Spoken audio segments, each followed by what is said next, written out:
So, this video is about what you can expect from a pelvic floor physical therapy appointment. And I would tell you that here in Portland, there are lots of excellent pelvic floor physical therapists. They're all a little bit different, but they all do a good job. And I would say the first thing that you should know is there are a lot of providers, and sometimes you have to meet a couple of people before you find your fit.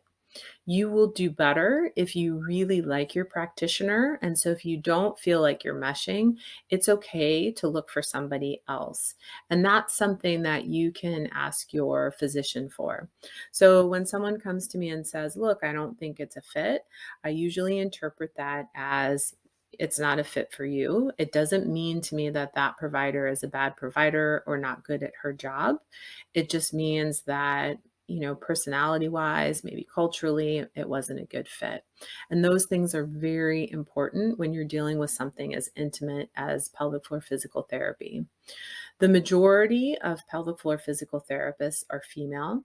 The first appointment is usually just a discussion where you're talking about symptoms, talking about your goals, talking about accidents, other things, muscle pains, your activities, your ergonomics at work, so that that pelvic floor physical therapist can have a full picture of everything that you need and everything that might be impacting your pelvic floor.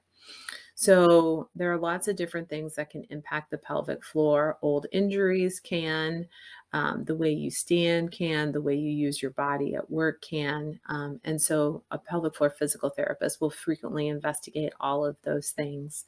They will also frequently have you do a bladder diary. So they can go over habits with you, things that you can modify. They'll also talk to you about things like constipation and the position that you're in when you're having a bowel movement. They'll frequently recommend a squatty potty because that position is much easier. And constipation tends to make bladder issues worse.